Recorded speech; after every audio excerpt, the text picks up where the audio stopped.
Hello my dear friends, welcome to Lucky Education. और आज हम डिस्कस करेंगे cropping pattern in India. Bharat में जो अपनी फसलें उगाई जाती हैं उनके कौन कौन से पैटर्न हैं।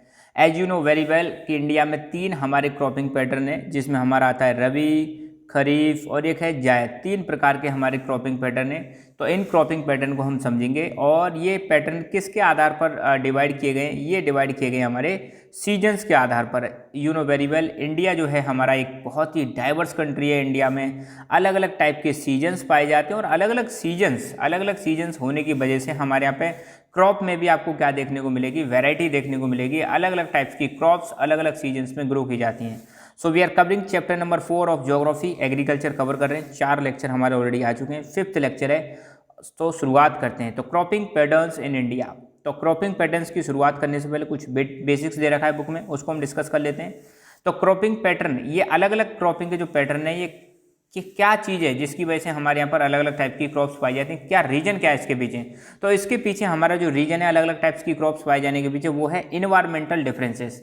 आपको पता है इंडिया में इन्वायरमेंटल डिफरेंसेस पाए जाते हैं। इसका मतलब ये कि हमारे यहाँ पे अलग अलग टाइप का क्लाइमेट पाया जाता है, अलग टाइप की टोपोग्राफी पाई जाती है। टोपोग्राफी का मतलब है यहाँ पे कहीं पे माउंटेन्स पाए जाते हैं, कहीं पे आपके प्लेन्स पाए जाते हैं, कहीं पे आपका डेजर्ट पाया जाता है, कहीं पे आपके कोस्टल एरिया पाए जाते हैं। तो हमारे यहाँ पे जो लैंड फॉर्म्स हैं, अलग अलग लैंड फॉर्म्स हैं, उसी को हम क्या बोलते हैं, टोपोग्राफी। अलग अलग टाइप की इंडिया में सॉइल पाई जाती है और हर सॉइल की क्वालिटी क्या होती है, अलग अलग होती है। तो क्रॉपिंग पैटर्न का मतलब क्या है, it refers to environmental differences that give rise to different cropping seasons in India. तो हमारे यहाँ पे जो अलग अलग टाइप के क्रॉपिंग सीजन्स पाए जाते हैं, उसके पीछे जो मेन कारण जिम्मेदार है, दैट इज इन्वायरमेंटल डिफरेंसेस। और इन्वायरमेंटल डिफरेंसेस में क्या जाता है, क्लाइमेट, टोपोग्राफी और soil type. Crops are grown according to set pattern that suit environment of an area. तो क्रॉप्स जो उगाई जाती हैं वो किसके आधार पर उगाई जाती हैं, किसी भी एरिया के एनवायरनमेंट के आधार पर उगाई जाती हैं। जिस एनवायरनमेंट को कोई क्रॉप सूट करेगी, उसी एनवायरनमेंट में उसी टाइप की क्रॉप उगाते हैं हम। ठीक है, ऐसा नहीं है कि हम विंटर सीजन में आपने सोचा कि चलो बाजरा उगा देते हैं, मिलेट उगा देते हैं, तो बाजरा नहीं ग्रो हो पाएगा विंटर सीजन में। तो हर क्रॉप की क्या है, एक रिक्वायरमेंट होती है। जितनी भी क्रॉप्स होती हैं उनकी रिक्वायरमेंट होती है। उनको एक पर्टिकुलर टाइप की सॉइल चाहिए, उनको पर्टिकुलर टाइप की क्लाइमेट चाहिए, उनके टेम्परेचर कंडीशंस अलग अलग होती हैं। जब हम फसल को बोते हैं तो बोने का समय टेम्परेचर अलग होना चाहिए, काटने के समय का टेम्परेचर अलग होना चाहिए। हर क्रॉप की वाटर रिक्वायरमेंट अलग अलग होती है। तो ऐसे करके ऐसा नहीं कि हम हर सीजन में अलग अलग एक ही क्रॉप को उगा दें। तो अपने यहाँ पे या फिर कहीं पर भी चले आओ, हर क्रॉप की क्या है, अपनी अपनी विशेषताएं होती हैं। तो भारत में हर प्रकार की आपको क्रॉप्स देखने को मिलेंगे। यहाँ पे हम आपको देखने को मिलेगा कई प्रकार की फूड और फाइबर क्रॉप्स उगाते हैं। फूड क्रॉप्स जिसमें हम खाने पीने की जो क्रॉप्स आती हैं, ठीक है, गेहूँ, चावल, इनको हम क्या बोलते हैं, फूड क्रॉप्स बोलते हैं। मेज, ये भी आ जाएंगे फूड क्रॉप्स में। और इसके अलावा दूसरी हम उगाते हैं फाइबर क्रॉप्स। फाइबर क्रॉप्स का मतलब क्या है, फाइबर क्रॉप्स का मतलब ये है कि जो रेशेदार होती हैं। कैसी क्रॉप्स, ऐसी क्रॉप्स जो रेशेदार होती हैं, उसको हम क्या बोलते हैं, फाइबर क्रॉप्स बोलते हैं। ठीक है, फाइबर क्रॉप्स में जैसे कॉटन उगाते हैं, ठीक है, कॉटन के अलावा जूट उगाते हैं, ये सारी फाइबर क्रॉप्स में आ जाएंगी। वेजिटेबल्स एंड फ्रूट्स ये उगाते हैं। स्पाइसेस उगाते हैं, स्पाइसेस एंड कॉन्डिमेंट्स में भी यही आ जाते हैं। स्पाइसेस जो होते हैं, मसाले वसाले होते हैं, ये इसी में आ जाते हैं। ठीक है, तो ये चीज़ भी आप ध्यान रखना। इंडिया है, अब क्रॉपिंग सीजन्स की बात करें, इंडिया में कितने क्रॉपिंग सीजन है, तो ध्यान रखना इंडिया में 3 क्रॉपिंग सीजन है। एक है रबी, दूसरा है खरीफ और तीसरा है जायद। तो ये किसके आधार पर है, ये हमारे जो सीजन्स होते हैं उनके आधार पर हमने क्रॉप्स को डिवाइड कर दिया है। रबी जो है आपको पता है विंटर सीजन में ग्रो की जाती है रबी वाली क्रॉप। खरीफ जो है आपकी रेनी सीजन में ग्रो की जाती है। और जायद जो है आपकी समर सीजन में ग्रो की जाती है। तो सबसे पहले हम रबी की क्रॉप्स की बात करेंगे। तो rabi crops are sown in winter from October to December and harvested in summer from April to June. तो रबी जो क्रॉप्स होती हैं, इनको बोने का टाइम कौन सा है, सोन का मतलब कब बोया जाता है, इनको कब उगाया जाता है। और हार्वेस्टेड का मतलब है कब इनकी कटाई की जाती है, खेतों से इनको कट कर दिया जाता है। तो इनको बोने का टाइम है अक्टूबर से दिसंबर के बीच में रबी क्रॉप्स को बो दिया जाता है। और हार्वेस्टेड मतलब हार्वेस्टिंग कब की जाती है इनकी, समर में। समर मतलब जब सर्दियाँ आ जाती हैं, सॉरी गर्मियाँ जब आ जाती हैं, ठीक है, लगभग अप्रैल से जून के बीच में इनको हार्वेस्ट कर लिया जाता है। तो रबी क्रॉप्स की खास बात क्या है, विंटर सीजन में तो इनको ग्रो किया जाएगा और समर सीजन में इनको क्या कर दिया जाता है, कट कर लिया जाता है। कौन कौन सी क्रॉप्स आती हैं, एग्जाम्पल पूछा जा सकता है आपसे बोर्ड में। तो व्हीट, बार्ले, पीस, ग्राम, मस्टर्ड, ये ऐसी क्रॉप्स हैं जिनको कब बोया जाता है, यह कब उगाया जाता है? रबी क्रॉप्स में इनको उगाया जाता है। ठीक है, अब कोई पूछे कि रबी क्रॉप्स ज़्यादातर कहाँ पर ग्रो की जाती हैं, तो कुछ स्टेट के नाम बता देना, पंजाब, हरियाणा, हिमाचल प्रदेश, जम्मू एंड कश्मीर, उत्तराखंड, उत्तर प्रदेश, इन जगह पर आपको रबी क्रॉप्स देखने को मिलेंगे। अब विंटर सीजन में इतनी ज़्यादा सक्सेसफुल क्यों है, तो कोई पूछे कि what is the reason of success of rabi crops, तो रबी क्रॉप्स विंटर में इसलिए सक्सेसफुल हैं। एक तो क्या होता है, विंटर में प्रेसिपिटेशन हो जाता है। प्रेसिपिटेशन का मतलब है विंटर सीजन में आपको क्या देखने को मिलेगी, रेनफॉल हो जाती है भारत में। और विंटर सीजन में जो रेनफॉल होती है उसको हम बोलते हैं मावठ, ध्यान रखना, मावठ होती है। और मावठ आने का जो कारण है वो है वेस्टर्न टेम्परेट साइक्लोन्स, जो मतलब इंडिया में क्या करते हैं, बरसात लेके आते हैं। अब देखो वर्ल्ड के मैप पर अगर आप देखोगे तो एक जगह पर ऊपर की साइड में यूरोप है और नीचे क्या है, अफ्रीका है, इसके बीच में है मेडिटेरेनियन सी। ध्यान देना, मैं बोल रहा हूँ मेडिटेरेनियन सी।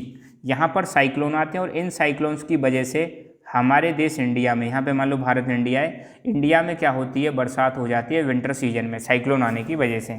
ठीक है, वेस्टर्न साइड में आ रहे हैं साइक्लोन, तो जिसकी वजह से हमारे इंडिया में क्या हो रही है, बरसात हो रही है। तो विंटर सीजन में जो बरसात होती है वो किसकी वजह से होती है, वेस्टर्न टेम्परेट साइक्लोन्स, जो वेस्टर्न साइड में टेम्परेट साइक्लोन आते हैं उसकी वजह से बरसात होती है। और ये बरसात जो है हमारे यहाँ पर जो रबी की क्रॉप्स हैं उनके लिए बड़ी बेनिफिशियल है। अब सोचो सर्दियों में जो बरसात हो जाती है ना, तो किसानों का एक तो पानी बच जाता है, साथ के साथ वो हल्की हल्की बरसात होती है, तो उससे हमारी जो रबी की क्रॉप्स की पैदावार है बहुत अच्छी होती है।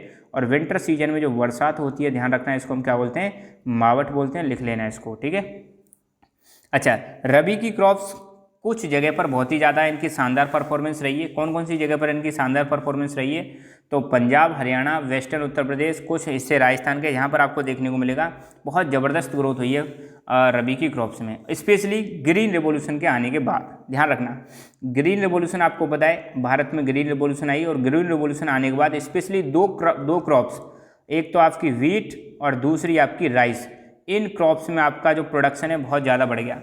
ग्रीन रेवोल्यूशन आपको पता है 1965 से 1970 के समथिंग ग्रीन रेवोल्यूशन आई थी भारत में।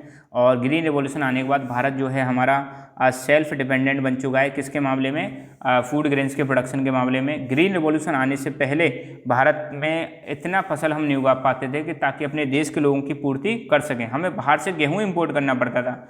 मगर थैंक्स टू ग्रीन रेवोल्यूशन, और ग्रीन रेवोल्यूशन लाने वाले जो लोग हैं या व्यक्ति हैं वो हैं भारत में हमारे MS स्वामीनाथन। ध्यान रखना, भारत में ग्रीन रेवोल्यूशन लाने वाले जो व्यक्ति हैं वो MS स्वामीनाथन, इसलिए इनको बोला जाता है फादर ऑफ ग्रीन रेवोल्यूशन। तो ये एक्स्ट्रा नॉलेज आप ध्यान रखना, इंडिया में फादर ऑफ ग्रीन रेवोल्यूशन के नाम से किस व्यक्ति को जानते हैं, तो वो हैं स्वामीनाथन, MS स्वामीनाथन। तो ग्रीन रेवोल्यूशन आने के बाद कुछ स्टेट में बहुत ज़बरदस्त रबी की क्रॉप्स होती हैं। कौन कौन से स्टेट हैं, पंजाब, हरियाणा, वेस्टर्न उत्तर प्रदेश और पार्ट्स ऑफ राजस्थान। ठीक है, ये आप देखो वीट की क्रॉप है, गेहूँ है, ठीक है, और ये आपकी मस्टर्ड हो गई, सरसों, ये भी सर्दियों में बोई जाती है ना।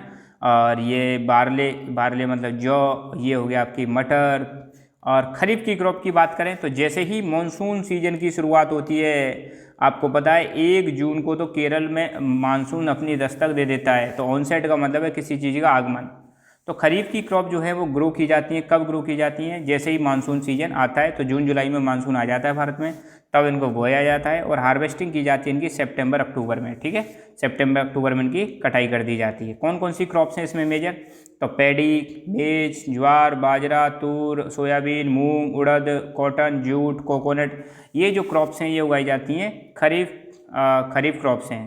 ठीक है, एग्जाम्पल पूछा जा सकता है कहाँ पर। आप देखो यहाँ पर कुछ एग्जाम्पल दे रखा है, राइस उगाने वाले रीजन्स के नाम दे रखे हैं, कहाँ पर राइस उगाए जाते हैं। तो Assam, West Bengal, coastal regions of Orissa, Andhra Pradesh, Telangana, Tamil Nadu, Kerala, Maharashtra, ठीक है, महाराष्ट्र, और स्पेशली कोंकण कोस्ट वाला जो एरिया है वहाँ पर, और उत्तर प्रदेश, बिहार, यहाँ पर आपको देखने को मिलेगा राइस की क्रॉप उगाई जाती है। ठीक है, राइस जिसको हम पैडी भी बोल देते हैं, ध्यान रखना, ऐसी फॉर्म में जब होता है इसको पैडी बोलते हैं। जब इसमें से ये इसका ऊपर वाला कवर हटा दिया जाता है तो उसको हम राइस बोल देते हैं। तो पैडी जो है जनरली आपको पंजाब, हरियाणा में बहुत ज़्यादा देखने को मिलेगी।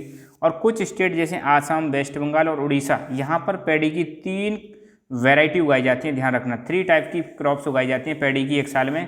तो कौन कौन सी वो हैं, ओस या AUS, अमन, बोरो, ओस, अमन, बोरो, ये 3 प्रकार की वैरायटी उगाई जाती हैं पैडी की। कहाँ पर, अब आसाम, वेस्ट बंगाल और उड़ीसा। तो ध्यान रखना ये वैरायटी पूछी जा सकती है, 3 अलग अलग वैरायटी किसकी, पैडी की। तो आप बता देना ओस, अमन और बोरो।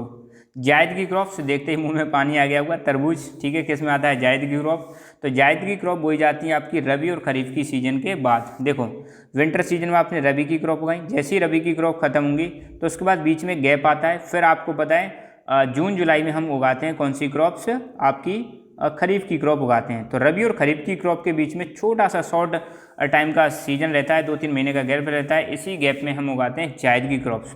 तो these crops are sown between rabi and kharif season, rabi और खरीफ के बीच में उगाते हैं, स्पेशली मार्च से जून के बीच में इन क्रॉप्स को उगा लिया जाता है। तो in between rabi and kharif seasons there is a short season during summer month known as zaid season. तो जायद का जो सीजन आता है, ध्यान रखना, रबी और खरीफ के सीजन के बीच में ही आता है, इतना ध्यान रखना। कौन कौन सी क्रॉप्स उगाई जाती हैं, इसमें है watermelon, musk melon, cucumber, vegetables, fodder crops, ये उगाई जाती हैं जायद क्रॉप्स में, ठीक है। ये सारी चीज़ें जायद की क्रॉप्स हैं, आपने देखी होंगी सारी चीज़ें। तो सीजन के आधार पर भारत में, ध्यान रखना, रिवाइज कर रहे हैं, 3 प्रकार की क्रॉप है, रबी की क्रॉप, खरीफ क्रॉप और जायद की क्रॉप। तो क्वेश्चन आ सकता है कि इनके बारे में लिखो और एग्जाम्पल दो। तो इनके बारे में 1-1, 2-2 लाइन तो आप स्टार्टिंग में लिख देना और इनके 2-2, 3-3 एग्जाम्पल याद रख लेना कि भारत में 3 प्रकार की क्रॉप हैं, रबी, खरीफ और जायद। यहाँ पर मैंने सारे एक साथ एग्जाम्पल लिख दिए, तो आप चाहो तो इनको नोट डाउन कर सकते हो। तो यहाँ पर हमारा क्वेश्चन है एक आपके लिए, आपको इस क्वेश्चन का आंसर कमेंट करके बताना है, which one of the following is rabi crop.